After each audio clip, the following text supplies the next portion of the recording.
तो हेलो दोस्तों।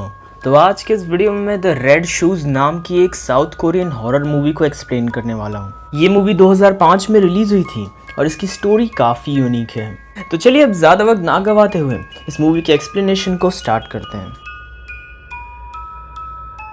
तो मूवी की शुरुआत में हम एक लड़की को देखते हैं जो कि किसी जगह पे अकेले बैठी होती है, पर तभी उसे पिंक कलर के शूज़ दिखते हैं। उसे वो शूज़ काफ़ी अच्छे लगते हैं और इसीलिए वो उनको लेने के लिए जाती है, पर तभी एक दूसरी लड़की वहाँ पे आती है और उससे शूज़ को छीन के चली जाती है। वो उन शूज़ को पहन लेती है। वो नॉर्मली चल रही होती है, लेकिन तभी उसे अजीब सा फील होने लगता है। पर इससे पहले कि वो कुछ समझ पाती, एकदम से उसके पैर कट जाते हैं। सीन चेंज होता है और हम सुन जय नाम की एक औरत को देखते हैं। सुन जय ने रिसेंटली अपने हस्बैंड से डिवोर्स लिया था और इसलिए वो अपनी बेटी टाइसू के साथ नए अपार्टमेंट में शिफ्ट होती है। वो जगह काफ़ी पुरानी सी थी और उसकी देखभाल एक बूढ़ी औरत करती थी। वो घर काफ़ी क्रीपी सा था और अक्सर वहाँ की लाइट्स भी फ्लिकर करती थी। पर सुन जय के पास ज़्यादा रुपए नहीं थे, इसलिए वो अपार्टमेंट चेंज भी नहीं कर सकती थी। वो अपने घर की सफाई कर रही होती है। वो एक ट्यूबलाइट को ठीक कर रही होती है, लेकिन तभी वो एकदम से ब्लास्ट हो जाता है और उसके पार्टिकल्स उसके आंख में चले जाते हैं। वो अपनी आंख को दिखाने के लिए अपने डॉक्टर फ्रेंड के पास जाती है। सुन जय खुद भी एक डॉक्टर होती है, लेकिन अभी उसका क्लिनिक अंडर कंस्ट्रक्शन होता है। अपने आंख का चेकअप कराने के बाद वो घर वापस जा रही होती है। वो स्टेशन पे खड़ी होती है और तभी उसे भी वही पिंक शूज दिखते हैं। सुन जय पहले तो हेजिटेट करती है, लेकिन जब वो देखती है कि आसपास कोई नहीं है तब वो उन शूज़ को उठा लेती है। वो घर वापस आती है और उन शूज़ को पहनने की कोशिश करती है। शूज़ को पहनते ही उसे अजीब से विजन्स आने लगते हैं। उसे एक लड़की दिखती है जो कि डांस कर रही होती है। सुन जय अपने विजन्स को सीरियसली नहीं लेती है और उसे लगता है कि ये सब सिर्फ ज़्यादा काम करने की वजह से हो रहा है। वो जब शूज़ को ट्राई कर रही होती है तभी उसकी बेटी वहाँ पे आती है और वो अपनी मॉम से कहती है कि उसे भी इन शूज़ को ट्राई करना है, पर सुन जय उसे साफ साफ मना कर देती है। अपनी बेटी को स्कूल छोड़ने के बाद वो उस जगह पे जाती है जहाँ पे उसका क्लिनिक बन रहा था। वहाँ पे उसे एक लड़का दिखता है और वो उसको डिनर पे इनवाइट करती है। दूसरी तरफ हम देखते हैं कि सुन जय के घर पे ना होने की वजह से उसकी बेटी उन शूज़ को ट्राई करती है। शुरू में तो वो शूज़ उसे काफ़ी बड़े पड़ रहे थे, लेकिन एकदम से वो उसके साइज़ के हो जाते हैं। सुन जय की बेटी को भी अजीब से विजन्स आने लगते हैं। रात को वो लड़का उनके घर पे डिनर के लिए आया होता है, लेकिन सुन जय की बेटी इस बात से काफ़ी नाराज़ होती है क्योंकि वो अपने डैड के साथ रहना चाहती थी। सुन जय उसे समझाने की कोशिश करती है, लेकिन वो वहाँ से चली जाती है। इसी दौरान उस लड़के की नज़र उन शूज़ पे पड़ती है। उस लड़के को भी वो शूज़ काफ़ी पसंद आते हैं। सुन जय के नाइटमेयर्स काफ़ी बढ़ चुके थे। उसे अपने विजन में एक लड़की और एक लड़के का भूत दिख रहा होता है। कभी कभी वो अपने बेटी को बिल्डिंग से जंप लगाते हुए देखती थी। सुन जय इन बढ़ते नाइटमेयर्स से काफ़ी डर चुकी थी। सुन जय कभी भी अपनी बेटी को उन शूज़ को ट्राई करने नहीं देती थी। इसी बीच एक दिन उसके घर पे उसकी एक दोस्त आती है। सुन जय की दोस्त उन शूज़ को देखती है और उसके एक्सप्रेशंस एकदम से बदल जाते हैं। ऐसा लग रहा था कि ये शूज़ सबको पोजेस कर सकता था। वो उन शूज़ को चुरा लेती है और अपने घर जाने लगती है, पर तभी उसे लगता है कि उसका कोई पीछा कर रहा है। अगले ही पल एक हाथ उस पर हमला करता है और उसकी आंखें बाहर निकाल देता है और इसके बाद वो अननोन फोर्स उसे भी मार देती है। यहाँ तक कि शूज की वजह से उसके पैर भी कट जाते हैं। पुलिस इस केस को इन्वेस्टिगेट करती है और सुन जय को भी पुलिस स्टेशन बुलाया जाता है क्योंकि आखिरी बार वो उसी के घर पे गई थी। सुन जय को पता चलता है कि पहले भी ऐसे बहुत से मर्डर्स हो चुके हैं।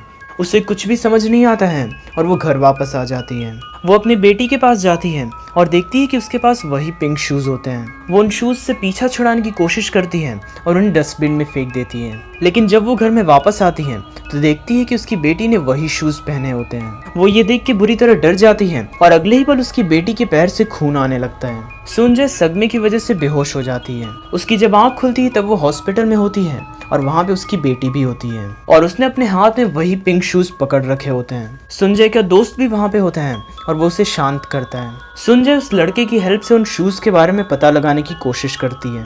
तभी सुन जय को अपने अपार्टमेंट की बूढ़ी औरत के बारे में याद आता है। जब पहली बार उस बूढ़ी औरत ने उन शूज़ को देखा था तब वो बुरी तरह डर गई थी।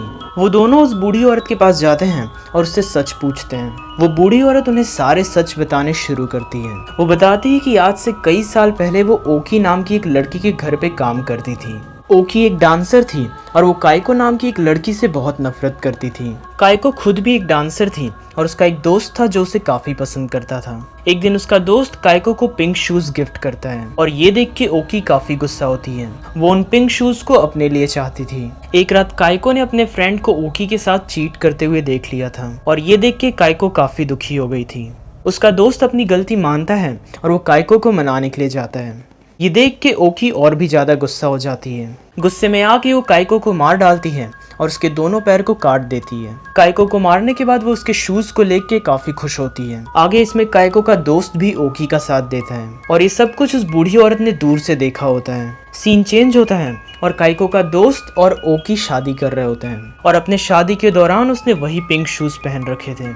पर तभी काइको की आत्मा वहां पे आती है और वो उन दोनों को मार डालती है। वो बूढ़ी औरत सुंजय को बताती है कि अगर वो नहीं चाहती कि उसके साथ भी ऐसा हो तो फिर उसे उन पिंक शूज को काइको को वापस लौटा देना चाहिए। सुंजय उसकी डेड बॉडी को ढूंढती है और उसके शूज को उसे ही लौटा देती है। ये सब करने के बाद वो काफी खुश होती है कि अब सब कुछ ठीक हो जाएगा। सुंजय अपने क्लिनिक वाले दोस्त को पसंद करने लगी थी और वो उससे मिलने के लिए जाती है, लेकिन वो लड़का सुंजय से नफरत करने लगा था क्योंकि उसे पता चल गया था कि सुंजय ने अपने हस्बैंड को मार डाला था और उसे ये बात उसकी बेटी के थ्रू पता चली थी। सुंजय इस बात से काफी गुस्सा हो जाती है और वो अपनी बेटी को ही मारने के लिए चली जाती है। उसकी बेटी किसी तरह उससे बचती है और उसी स्टेशन पे चली जाती है, लेकिन सुंजय भी उसका पीछा करते हुए वहां पे पहुंच जाती है।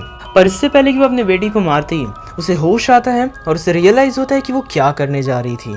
सुंजय को लगता है कि काइको उसके बेटी को मारना चाहती थी। सुंजय काइको से कहती है कि वो ये सब रोक दे क्योंकि उसने उसका कुछ भी नहीं बिगाड़ा है। पर तभी काइको की सोल वहां पे आती है और वो उसे सब सच बताती है।